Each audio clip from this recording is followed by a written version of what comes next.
Hi guys. ఇప్పుడు 6th class general సైన్స్లో semester 2 start చేసుకుందాం.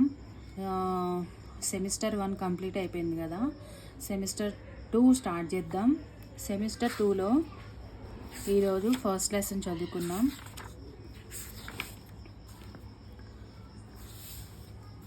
సెమిస్టర్ 1లో 6 లెసన్స్ ఉన్నాయి కదా, ఇప్పుడు సెమిస్టర్ 2లో 7th లెసన్ నుంచి కొలుద్దాం.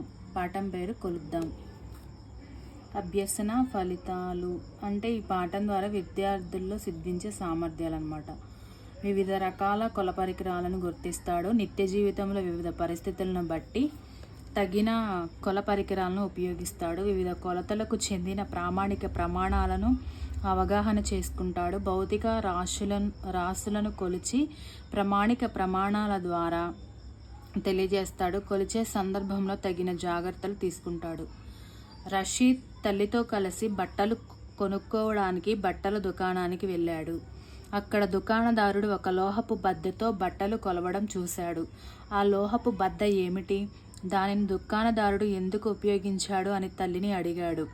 అది 1 మీటర్ బద్ద అని, దీనితో పొడవులు కొలుస్తారని తల్లి అతనితో చెప్పింది. తరువాత వాళ్ళిద్దరూ పూలదండను కొనడానికి ఒక పూల దుకాణానికి వెళ్ళారు. ఆ పూలమ్మే ఆమె ఆ పూలదండను చేతితో కొలిచి ఇచ్చింది.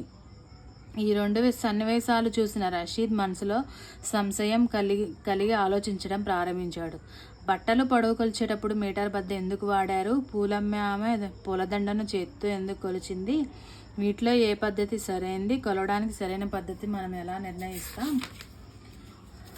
మీరు పై ఉదాహరణల మాదిరిగానే కొలతలు కొలిచే అనేక సందర్భాలను గమనించే ఉంటారు. కొన్నిసార్లు పరికరాలను ఉపయోగించి, కొన్నిసార్లు చేతితో, కొన్నిసార్లు అడుగులతో, అరచేతులతో కొలుస్తుంటారు కదా. పరికరాలను ఉపయోగించి పొడవులను కొలవడానికి కొన్ని ఉదాహరణలు రాయండి. పరికరాలు కాకుండా అడుగు, జాన, మూర మొదలైన వాటితో పొడవులను కొలవడానికి కొన్ని ఉదాహరణలు రాయండి. వీటిలో ఏది సరైన పద్ధతో మీ మిత్రులతో చర్చించండి.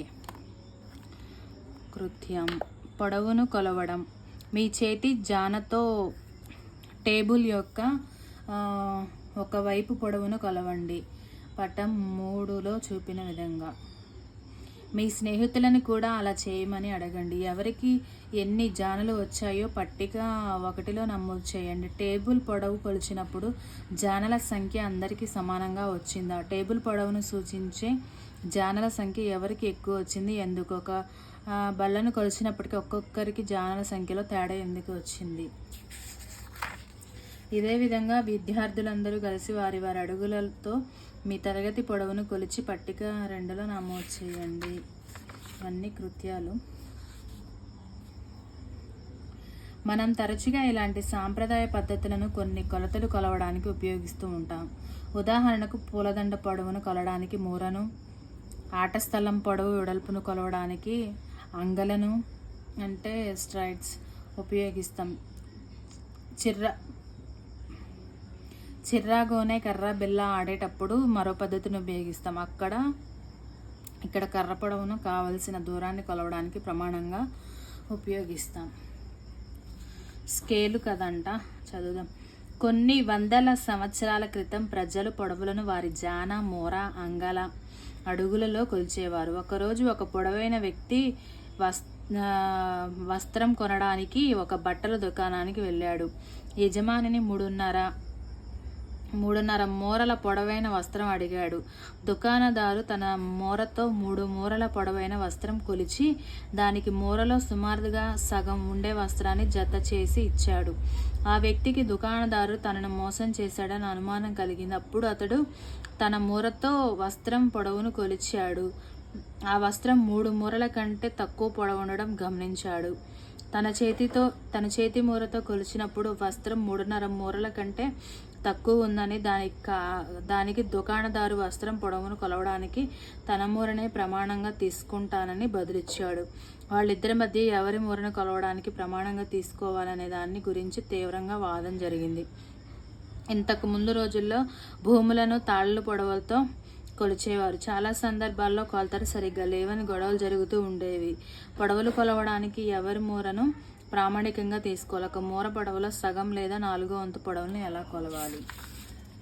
చివరిగా కొద్దిమంది తెలివైన వ్యక్తులందరూ ఒక చోట సమావేశమై ఒక నిర్దిష్టమైన పొడవు గల స్కేలును తయారు చేసుకోవాలని నిర్ణయించారు. ఈ స్కేలు పొడవు కంటే తక్కువ పొడవులను కొలవడానికి దాన్ని సమానమైన సూక్ష్మ భాగాలుగా విభజించే దానిపై గుర్తులు ఏర్పాటు చేసుకోవాలని సూచించారు. తర్వాత ప్రజలందరూ ఆ స్కేలుతోనే పొడవులు కొలవాలని నిర్ణయించారు.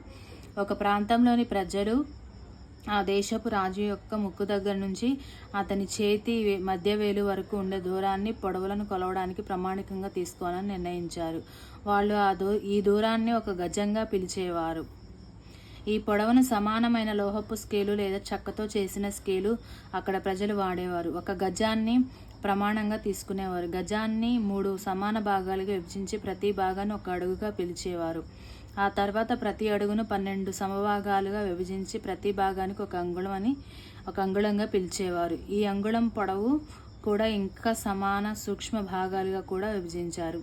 ఇదే విధంగా వేరే దేశాల వాళ్ళు కూడా వాళ్ళ ప్రామాణికమైన సొంత స్కేళ్లను తయారు చేసుకుని వాడేవారు. ఈ విధంగా ప్రతి దేశానికి ఒక ప్రామాణికమైన స్కేలు ఉండేది. అయితే ఒక దేశపు స్కేలు వేరే దేశపు స్కేలుకు విభిన్నంగా ఉండడం వల్ల అది ఒక దేశం వేరొక దేశంతో చేసే వ్యాపార వాణిజ్య వ్యవహారాలలో 2 దేశాల మధ్య గొడవలకు దారితీసేది. దీన్ని తొలగించడానికి ఫ్రాన్స్ దేశంలోని ప్లాటినం, ఇరిడియం లోహాలను కలిపి చేసిన ఒక ప్రత్యేక లోహంతో చేసిన కడ్డీ పొడవును ప్రామాణికంగా తీసుకోవాలని అన్ని దేశాల వారు నిర్ణయించారు. ఫ్రాన్స్ ఈ లోహపు కడ్డీ పొడవునే మనం 1 మీటర్ అని పిలుస్తాం. ఈ మీటర్ 100 సమభాగాలుగా విభజించారు. ప్రతి భాగాన్ని సెంటీమీటరు అని పిలుస్తాం. అదేవిధంగా ప్రతి సెంటీమీటర్ను 10 సమభాగాలుగా విభజించారు. ఒక్కొక్క భాగాన్ని మిల్లీమీటర్లు అని పిలుస్తాం. ప్రస్తుతం మనమందరం ఈ లోహపు కడ్డీ పొడవునే ప్రపంచవ్యాప్తంగా పొడవును కొలవడానికి ప్రామాణికంగా వాడుతున్నాం. నిజమైన ఈ లోహపు కడ్డీ ప్రస్తుతం ఫ్రాన్స్ దేశంలోని మ్యూజియంలో భద్రపరిచి ఉంది. ఈ కథ పొడవులు కొలవడానికి ప్రామాణికమైన పరికరం అవసరాన్ని వివరిస్తుంది. మీటర్ స్కేలు అంతర్జాతీయంగా దూరాలు కొలవడానికి అంగీకరించబడిన పరికరం. పొడవును కొలవడానికి ప్రామాణిక ప్రమాణం మీటర్. పొడవును కొలవడానికి ప్రామాణిక ప్రమాణమైన మీటర్తో పాటు సెంటీమీటర్, మిల్లీమీటర్లను చిన్న ప్రమాణాలుగా వాడతాం. 1 మీటర్ ఈజ్ ఈక్వల్ టు 100 సెంటీమీటర్లు. 1 సెంటీమీటర్ ఈజ్ ఈక్వల్ టు 10 మిల్లీమీటర్లు.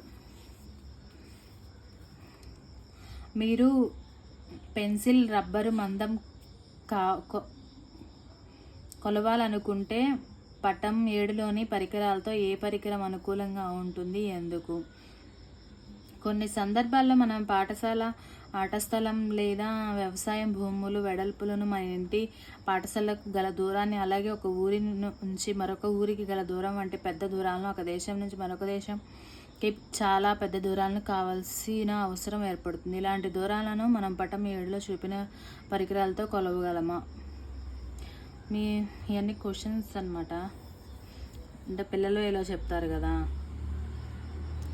1 కిలోమీటర్ ఈజ్ ఈక్వల్ టు 1000 మీటర్లు. 1 కిలోమీటర్ ఈజ్ ఈక్వల్ టు 1000 మీటర్లు. ఇలాగైనా రాయొచ్చు, ఇలాగైనా రాయొచ్చు అని.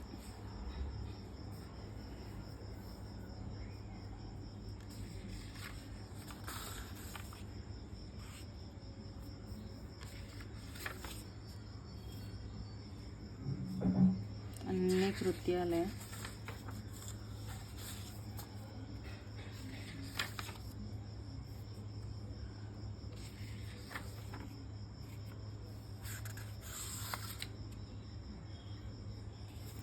అన్ని కృత్యాలే ఇచ్చారు. నేను కృత్యాలు స్పీడ్గా చదివేస్తాను.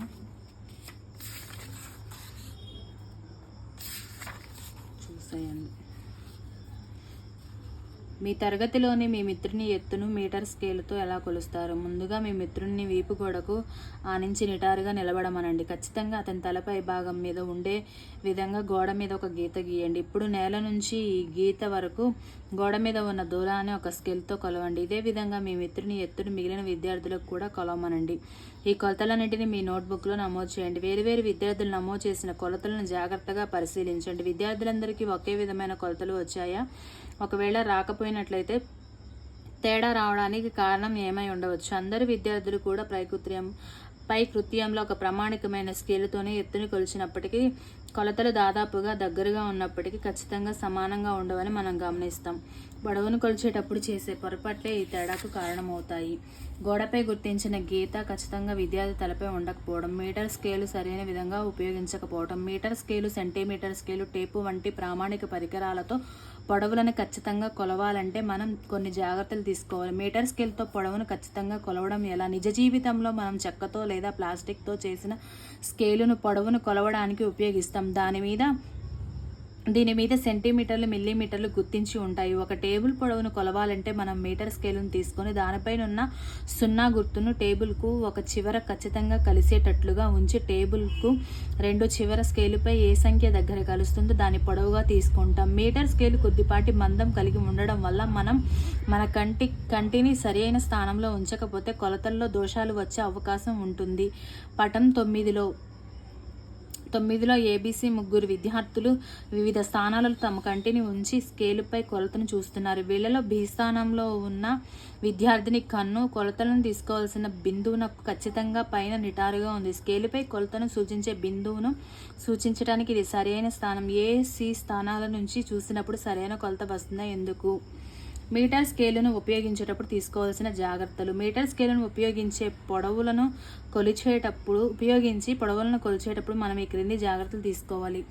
ఏ పొడవును కొలుస్తున్నామో దాని వెంబడి ఉండేటట్లుగా స్కేలును ఉంచాలి. స్కేలుపై 0ను సూచించే బిందువు ఖచ్చితంగా కొలవలసిన పొడవు మొదటి బిందువుతో కలిసేలా స్కేలును ఉంచాలి. మనం కన్ను స్కేలుపై ఏ బిందువు నుంచి మనం కొలతలను తీసుకుంటామో ఆ బిందువునికి నిటారుగా పైన ఉండాలి. స్కేలు చివరి భాగాలు విరిగిపోయి కానీ అరిగిపోయి కానీ ఉండకుండా చూసుకోవాలి. ఖచ్చితత్వం కోసం ఏ వస్తువు పొడవునైనా 2 కంటే ఎక్కువ సార్లు కొలిచి దాని సరాసరిని తీసుకోవాలి. ఆలోచించండి. ఒక స్కేలు ఖచ్చితమైనదో కాదో తెలుసుకోవాలంటే ఏం చేయాలి? పలచని వస్తువుల మందాలను ఎలా కొలవాలి? పాఠ్యపుస్తకం అట్ట మందాన్ని లేదా ఒక నాణ్యం మందాన్ని స్కేల్తో కొలవగలరా? మనం పాఠ్యపుస్తకం అట్ట పేజీ మందాన్ని లేదా నాణ్యం మందాన్ని కొలవాలంటే నేరుగా స్కేల్తో కొలవడం సాధ్యం కాదు. నాణ్యం మందాన్ని కొలిచే పద్ధతిని గురించి ఇప్పుడు తెలుసుకుందాం. ₹1 నాణాలను 10 తీసుకొని వాటిని ఒకదానిపై ఒకటి ఉండేటట్లు పటం 11లో చూపిన విధంగా వాటి మందాన్ని స్కేలుతో కొలిచి ఆ విలువను నాణాల సంఖ్యతో భాగించినట్లయితే ఒక నాణ్యం మందం తెలుస్తుంది. ఇదే విధంగా మీ పాఠ్య పుస్తకంలోని 1 పేజీ మందాన్ని కొలవడానికి ప్రయత్నించండి. సాధారణంగా మనం గది పొడవు, టేబుల్ పొడవు వంటి సరళరేఖ రూపంలో ఉండే పొడవులను కొలవడానికి స్కేలును ఉపయోగిస్తాం. కానీ కొన్ని సందర్భాలలో పొడవులు వక్రరేఖ రూపంలో ఉంటాయి. ఉదాహరణకు బకెట్ చుట్టుకొలత, మూకుడు చుట్టుకొలత మొదలైనవి. ఇలాంటి వక్రమైన పొడవులను మనం మీటర్ స్కేలుతో కొలవగలమా లేదా? ఎందుకు? వక్రరేఖ పొడవులను కొలవవలసిన వక్రరేఖ 2 చివరల దగ్గర గుండు సూదులు పటం 12లో చూపిన విధంగా గుచ్చండి. ఇప్పుడు దారం తీసుకుని మొదటి బిందువు ఏ దగ్గర ఉన్న గుండు సూదికి ముడివేయండి. దారాన్ని BCD బిందువుల గుండా ఈ దగ్గర ఉన్న గుండు సూది వరకు తీసుకెళ్ళండి. ఇలా చేసేటప్పుడు దారం ఎక్కువ బిగుతుగా లేదా ఎక్కువ బదులుగా ఉండకుండా జాగ్రత్త పడాలి. అంతేకాకుండా ప్రతి బిందువు దగ్గర దారం వక్రరేఖతో ఏకీభవించేలా చూడండి. దారం వక్రరేఖ చివరి బిందువు చేరిన తర్వాత ఆ బిందువు దగ్గర దారాన్ని తెంపండి. ఇప్పుడు ఏ దగ్గర గుండు సూది నుండి విడదీసి దాన్ని తిన్నగా మీటర్ స్కేలు పొడవు వెంబడి ఉంచి దాని పొడవును కొలవండి. ఈ దారం పొడవే వక్రరేఖ పొడవు అవుతుంది. వైశాల్యాన్ని కొలవడం. రాము రవిల కోసం వాళ్ళ నాన్న 2 డ్రాయింగ్ చార్ట్లను తీసుకొచ్చాడు. ఈ చార్ట్లను తీసుకున్న తర్వాత రాము, రవి ఇద్దరు నీ చార్ట్ పెద్దగా ఉంది, నాది చిన్నగా ఉందని గొడవ పడుతున్నారు. ఏ చార్ట్ పెద్దది, ఏ చార్ట్ చిన్నది ఎలా కనుక్కుంటారు? కింద ఇవ్వబడిన డ్రాయింగ్ చార్ట్ల చిత్రాలను పరిశీలించండి. చూడండి 13 పటం చూడండి. చార్టులను చూసి అందులో ఏది పెద్దదో ఏది చిన్నదో మీరు చెప్పగలరా? చూసి చెప్పకపోతే ఏది పెద్దదో ఏది చిన్నదో ఎలా నిర్ణయిస్తారు? 2 A4 పరిమాణపు తెల్ల కాగితాలను తీసుకోండి. పటం 13లో చూపించినట్లు. ఇదిగోండి, ఇవే కదా. ఆ తెల్ల కాగితాలను కత్తిరించండి. ఒకే పరిమాణం గల ఖాళీ అగ్గిపెట్టెలను కొన్నింటిని తీసుకొని వాటిని ఒక్కొక్క కాగితంపై పేర్చండి. ఏ కాగితంపై పేర్చడానికి ఎన్నెన్ని అగ్గిపెట్టెలు పట్టాయో లెక్కించండి. ఏ కాగితంపై ఎక్కువ అగ్గిపెట్టెలు పట్టాయి, దీనిని బట్టి ఏ కాగితం పెద్దదో మీరు ఖచ్చితంగా నిర్ణయించగలిగారా?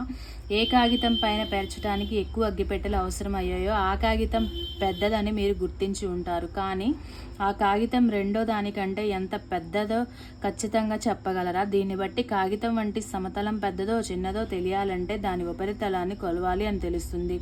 ఒక వస్తువుచే ఆవరించబడిన సమతలం యొక్క కొలతనే వైశాల్యం అంటారు. ఒక వస్తువుచే ఆవరించబడిన సమతలం యొక్క కొలతనే వైశాల్యం అంటారు. పై కృత్యంలో అగ్గిపెట్టెను ప్రామాణికంగా తీసుకుని కాగితాల వైశాల్యాలను పోల్చి ఏది పెద్దదో నిర్ణయించగలిగాం. కానీ అది రెండో కాగితం కంటే ఎంత పెద్దదో నిర్ణయించలేకపోయాం కదా. దీన్ని బట్టి సమతల వస్తువు వైశాల్యాన్ని కొలవడానికి ఒక ప్రామాణికమైన కొలత కావాలని తెలుస్తుంది. వైశాల్యాన్ని కొలవడానికి ప్రామాణిక కొలత ఏది?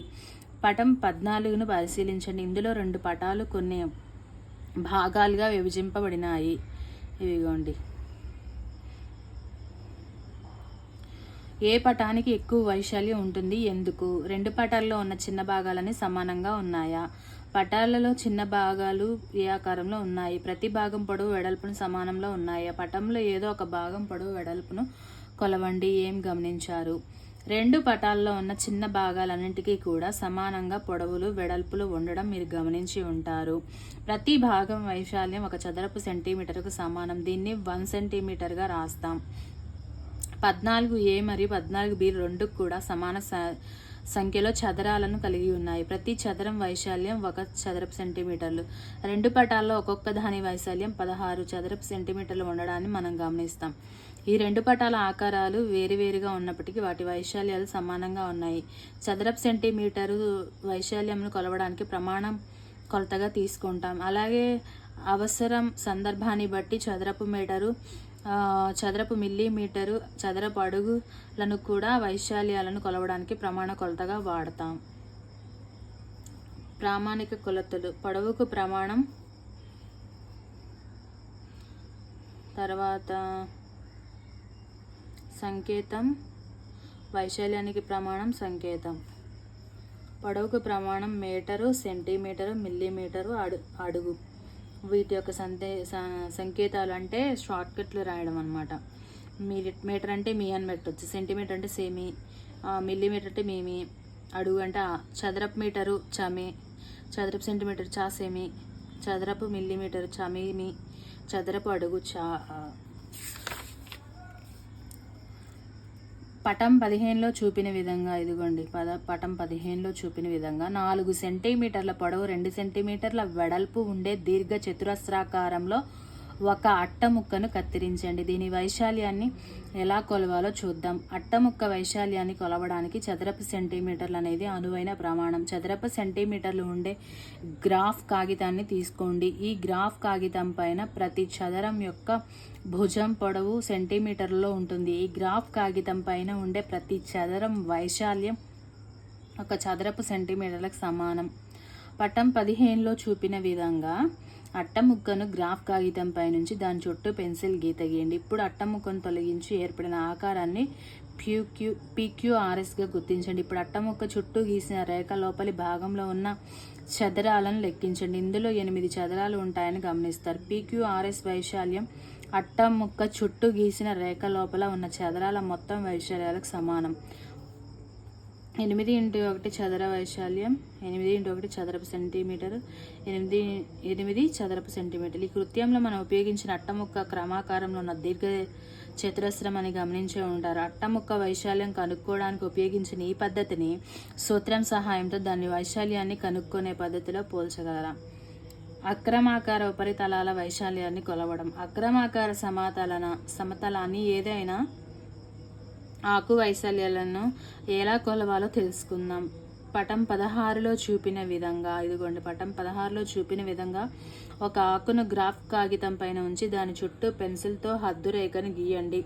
ఇప్పుడు ఆకుని తీసివేసి దాని చేత ఏర్పడిన హద్దు రేఖను పరిశీలించండి. హద్దు రేఖ లోపల రేఖ లోపల ఉన్న పూర్తి చదరాలను సగం లేదా అంతకంటే ఎక్కువ పరిమాణం ఉన్న చదరాల సంఖ్యను వేరువేరుగా లెక్కించండి. పూర్తి చదరాల సంఖ్యకు సగం లేదా అంతకంటే ఎక్కువ పరిమాణం గల చదరాల సంఖ్యను కలపండి. హద్దు రేఖ లోపల ఉన్న ఈ మొత్తం చదరాల సంఖ్య ఆకు వైశాల్యం తెలుపుతుంది. హద్దు రేఖ లోపల భాగంలో n చదరాల ఉంటే ఆకు వైశాల్యం n చదరపు సెంటీమీటర్లు అవుతుంది. హద్దు రేఖ లోపల సగం కంటే తక్కువ పరిమాణం గల చరాలను లెక్కలోకి తీసుకోకూడదు.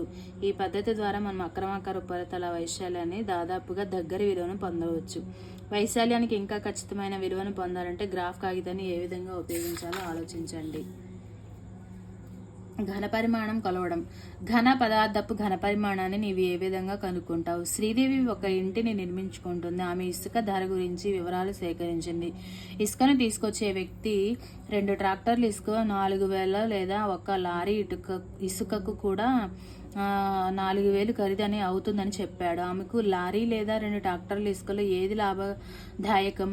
లారీ లేదా 2 ట్రాక్టర్ల దేనిలో ఎక్కువ పరిమాణంలో ఇసుక ఉంటుంది? నువ్వు దీన్ని ఎలా నిర్ణయిస్తావు?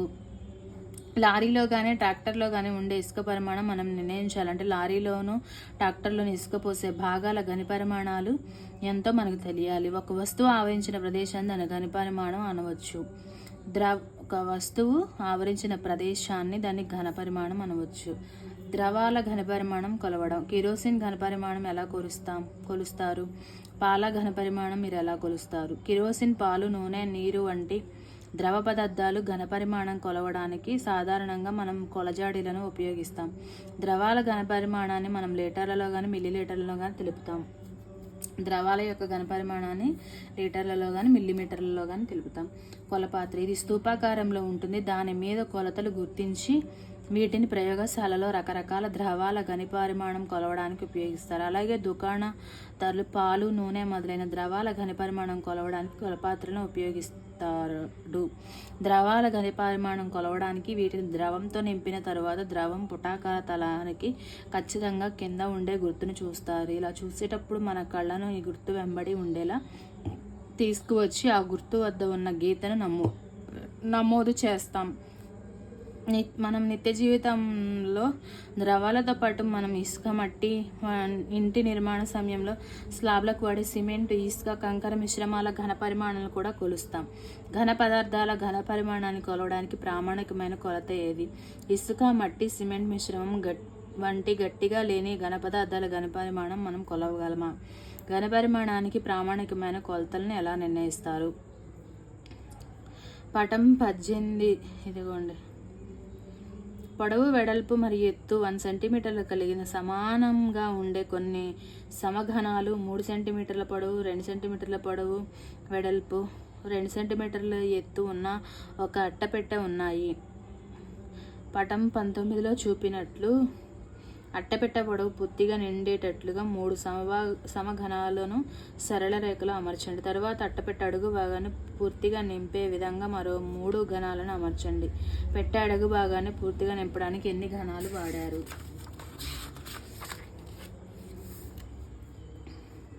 ఇప్పుడు అడుగు భాగంలో ఉన్న ఘనాల మీద ఇంకా కొన్ని ఘనాలను పెట్టెలోని ఖాళీ స్థలాన్ని పూర్తిగా ఆక్రమించే విధంగా అమర్చండి. దీర్ఘ ఘనాకారపు అట్టపెట్టెలో పట్టిన సమఘనాల సంఖ్యను లెక్కించండి. దీర్ఘ చతురస్రాకారపు పెట్టెలో ఎన్ని ఘనాలు ఇమిడి ఉన్నాయి? దీని ఆధారంగా దీర్ఘ చతురస్రాకారపు పెట్టె ఘన పరిమాణం ఎంతో ఊహించగలవా? ప్రతి సమఘనం పొడవు, వెడల్పు, ఎత్తు ఒక్కొక్కటి 1 సెంటీమీటర్ల కొలతలు కలిగి సమానంగా ఉంటాయి. కాబట్టి ఒక ఘన పరిమాణం 1 centimetre into 1 centimetre into 1 centimetre ఒక ఘన సెంటీమీటర్కు సమానం అవుతుంది. ఘనపు సెంటీమీటర్ను ఘన పదార్థాల ఘన పరిమాణం కొలవడానికి ప్రామాణిక కొలతగా వాడతాం. కాబట్టి దీర్ఘ చతురస్రాకార అగ్గిపెట్టె ఘన పరిమాణం =12 × 1 ఘన సెంటీమీటర్ =12 ఘన సెంటీమీటర్లు. ఇప్పుడు అగ్గిపెట్టె పొడవు, వెడల్పు, ఎత్తు గుణకారం చేసి చూద్దాం. 3 సెంటీమీటర్లు ఇంటూ 2 సెంటీమీటర్లు ఇంటూ 2 సెంటీమీటర్లు 12 సెంటీమీటర్లకు సమానం అవుతుంది. అనగా అగ్గిపెట్టె పరిమాణం పొడవు, వెడల్పు, ఎత్తు అగ్గిపెట్టె పరిమాణం ఘన పరిమాణం పొడవు ఇంటూ వెడల్పు ఇంటూ ఎత్తు అనమాట. మీకు తెలుసా? ద్రవాల ఘనపరిమాణం మిల్లీ లీటర్లలో, ఘన పదార్థాల ఘనపరిమాణం ఘన సెంటీమీటర్లో రాయడం మీరు గమనించి ఉంటారు. ఈ రెండు ప్రమాణాల మధ్య ఏమైనా సంబంధం మీరు గుర్తించారా? 1 మిల్లీమీటర్ = 1 ఘన సెంటీమీటర్. అక్రమాకార వస్తువుల ఘనపరిమాణాన్ని కొలపాత్రతో కనుక్కోవడం. ఒక కొలపాత్రను తీసుకుని దాన్ని దాదాపు సగం వరకు నీటితో నింపండి. పటం 20లో చూపిన విధంగా. ఇప్పుడు నీటి ఘన పరిమాణం కొలపాత్ర పైన ఉన్న రీడింగ్ పరిశీలించి నమోదు చేయండి. దీన్ని ఏ ఘన సెంటీమీటర్ లేదా ఏ మిల్లీమీటర్ అనుకోండి. ఇప్పుడు ఒక చిన్న అక్రమాకారపు రాయికి పురిలేని దారాన్ని కట్టి దాన్ని నెమ్మదిగా కొలపాత్రలోని నీటిలోకి పూర్తిగా మునిగే విధంగా జార విడిచి పట్టుకోండి. కొలపాత్రలోని నీటి మట్టంలో ఏమైనా తేడా గమనించావా?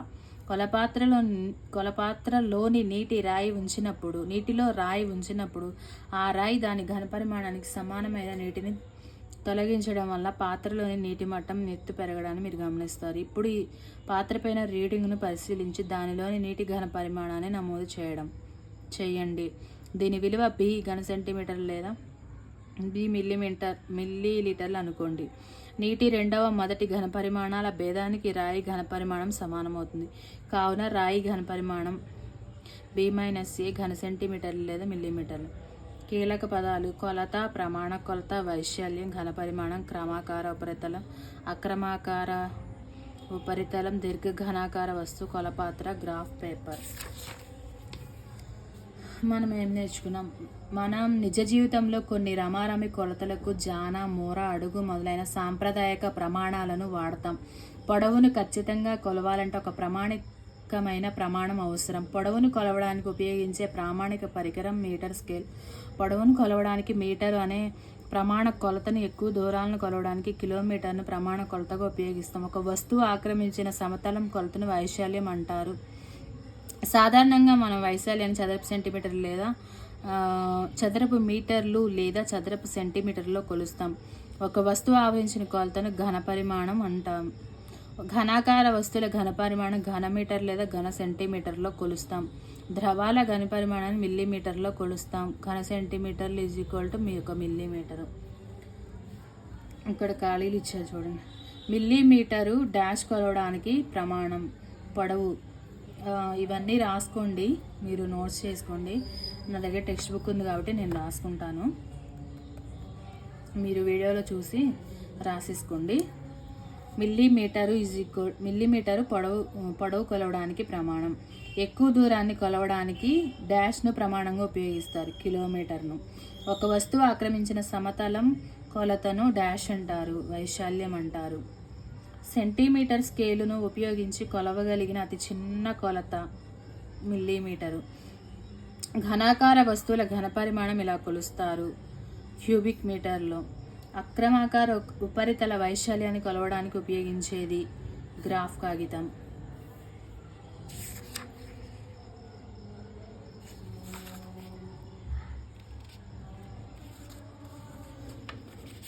అంతే ఫ్రెండ్స్, ఇది కొలుద్దామనే లెసన్ అయితే అయిపోయింది. బిట్స్ నోట్ చేసేసుకోండి. ఇవే ఇంకా ఇంపార్టెంట్. ఇందులో మనకి తెలిసినాయి కదా, జాన అంటే ఏంటి, ఇవన్నీ అడుగు కింద ఎన్ని సెంటీమీటర్స్ అవన్నీ తెలిసినాయి కదా. ఈ బిట్లు మాత్రం బాగా నోట్ చేసుకోండి, ఇవి గుర్తుపెట్టుకోండి. నేను కూడా రాసుకుంటాను. ఇంకెలాగో వీడియో క్లోజ్ చేద్దాం అనుకుంటున్నాను. ఇప్పుడు రాసినా కానీ వీడియోలో ఎంత అవుతుంది కదా, సో నేను ఈ నోట్ చేసుకుంటాను, మీరు కూడా నోట్ చేసుకోండి. ఇంకా మీకు ఏమైనా ఇంపార్టెంట్, మీకు తెలియని ఏమైనా ఉంటే రాసుకోండి, పర్లేదు. ఓకే ఫ్రెండ్స్, మీకు నా కంటెంట్ నచ్చితే ఇంకా మీరు నా ఛానల్ వీడియో లైక్ చేయండి, మీ ఫ్రెండ్స్కి షేర్ చేయండి, అండ్ నా ఛానల్ని కూడా సబ్స్క్రైబ్ చేసుకోండి. నా కంటెంట్ నచ్చితేనే చేసుకోండి, ఓకేనా? ఇంకా రేపు మాత్రం 8వ పాఠం దుస్తులు ఎలా తయారవుతాయనే లెసన్ కూడా మనం నేర్చేసుకుందాం అండి. Okay, thank you.